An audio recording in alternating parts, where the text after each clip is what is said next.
Well, welcome everybody. It's the J&T GSLC podcast number 12. And we are joined here by Kartika. We've got a lot of exciting shared ministry news to update everybody on and get everybody involved. So, Jim. We're happy to be back. Yeah, we had a little break. One of us had a hip replaced. Yeah. It wasn't me. Wasn't me either. Took a little break, little this, little that, but we're happy to be back. Yeah. Hopefully people are happy to have us back, I guess. Mm-hmm. Yeah, we'll see. And we have some big events. Why don't you start and tell us a little bit about the massive turnout at the Riverfront Ukulele? Oh yeah, that has been a lot of fun. We started doing that again last Monday. And so we've done it twice this month, and it had been really fun. I think it scared you a little bit. You just kind of walked past and didn't make eye contact. We had about 14 strummers, and in addition to that, I think about like 10 singers the first week. Wow. Yesterday we ended up going indoors because of the smoke and everything, and wind, and we're like, we want to be warm. So Chris Camrath actually offered the community room at her apartment building. Oh. So that was pretty fun. Oh, All of nice. us just kind of went in, and still a big turnout. Lots of singers. And there's people from a couple other congregations besides Good Shepherd, I think. Yeah, a bunch of people from First English, other ELCA churches, the UU church. So this has become ecumenical, which is really nice to meet other people from different churches, meet leaders, congregation members. So people can come and play ukulele or, Yep. or guitar. They could play guitar. We changed the wording from uking to strumming because last week somebody came with a banjo, and I thought that was super fun. And then sometimes people would come with drums, and then kids just like to shake whatever they can shake, rocks, something. And songs are provided, the words are provided. If they just want to Yep. come and watch and listen. You can do that too. And it's right on the riverfront that What time? Yeah. 5:30 on Mondays. When the weather is good, we meet outside. Normally we just kind of claim a spot, shady spot, normally by bricks. When it was kind of iffy like yesterday, there are indoor options. So, just look for you down Yeah. there someplace. Yeah. yep. Cool. We'll be All there. right. And then what we have another shared event for VBS this summer. Pretty much, yeah. We're not actually part of the hosting congregation. We're not hosting it this year because we don't really have enough helpers and facilitators, which is fine because St. Andrew is doing this big VBS program in August. I will link the date in the description box because I don't remember. We didn't know we were talking about this. But yeah, they will have a VBS program. So we will actually direct our young families, our younger kids toward that. And if we have enough interest, we may be able to figure out carpooling as well. And some of our adults may be involved in that over there. Yes. Is that correct? If we are sending kids there, we will make sure that we have adults from our congregation to help care for your children. So there'll be some familiar faces. Yes. Yeah. Awesome. Yeah. Cool. Perfect. All right. And what's the big event coming up this summer? July 16th. Yeah.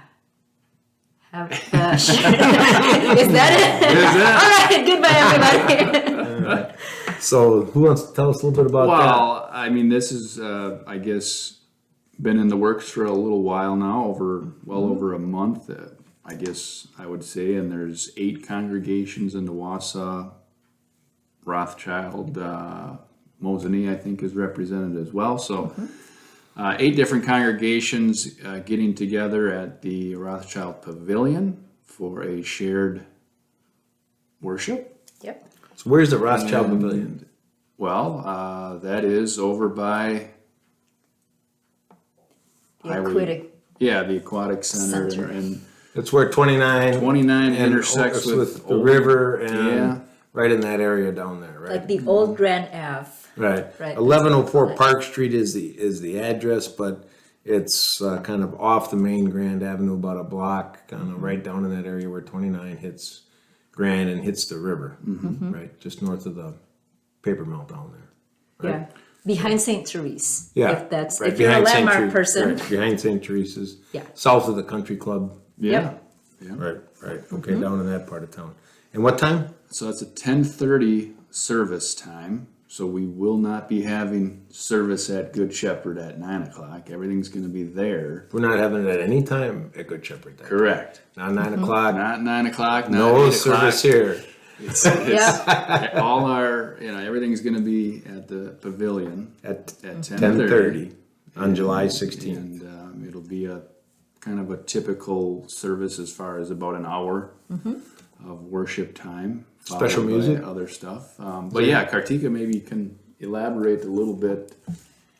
Yeah. On the service. Well, since Tim brought up special music, we have two groups that have been rehearsing for a couple weeks now. Choir just started this past weekend, but there is a praise band that has been practicing at Mount Calvary every Tuesday.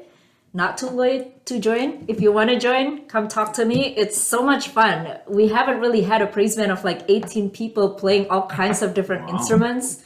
We have recorder, we have mandolin, we have band. It's so much fun. Even just to sit there and take it all in. Sure. It's been really cool. And then our joint choir met for the first time last Sunday. We had a head count of 45, I think, last week. And that doesn't include the people who couldn't make it then. So we're thinking probably about 50 people total. It's like a wall of sound. I get to conduct one of the pieces, and we take turn conducting too. That's really cool too, for us like music facilitators to just be able to sing on one of the pieces and not have to like prep everything. But it's going to be really cool from the musical standpoint. Out of the 8 churches, a lot of us are transitioning churches, but not all of them are transitioning. So some of them have pastors in their roster as well, and so we have all the pastors all coming together as well to lead worship. So it's really cool. For us, it's from 9 to 8. And that's indoor, so we don't have to worry about the weather. Correct. And Yep. chairs will be provided. We don't have to bring chairs. We don't have to bring chairs. However, if you are available on July 15th in the evening, we have the hall starting at 5 p.m. And because we have to set up 500 chairs, it would be nice to have more than me and Mike doing it. So please help and talk to me if you. So there is if you a can sign help. up for things that people need to help with in the Yes. narthex. Yep. So chair setup is one. Obviously, music if they want to participate. What else Yep. can they do to help? I think we fill up our usher list and communion distributor. I think we still need one greeter. We need some other helpers that are less like non-traditional. We normally don't need it here, but thinking that we might have 500 people attending, we need more people with like roving, moving from place to place, just being the go-to person, you know? Is there going to be communion? Yes. Wow. There's going to be communion. So we have 2 communion distributors already from each congregation, but we need a runner. So somebody who can fill up grape juice or something like that if needed in the middle of communion. And then, So look at the sign up list. yeah, look at the sign up Yep. list or talk to the office. Yep. And then afterward, there's going to be dinner, lunch, whatever you want to call it. Yep. Free lunch. So People don't need to bring food. That's going to be provided. yes, we have all the food, all the drinks provided. If you have food sensitivity, however, we provide gluten-free option, but there's too many allergies out there to keep a list Yeah. on. So if you have food sensitivities, maybe bring your own Right, food. right, yeah, okay. But still join the fun. Yeah, right. Okay. So and then after lunch, there's going to be. It's all pretty simultaneous. So after worship, we have lunch, we have a ministry fair. So that's when we highlight all kinds of ministries. Some of them are really unique to particular congregations, and celebrate them all. And we have activities as well. Angie will be face painting. I will be facilitating a drum circle. There will be ball games, I'm sure. So Okay. yeah.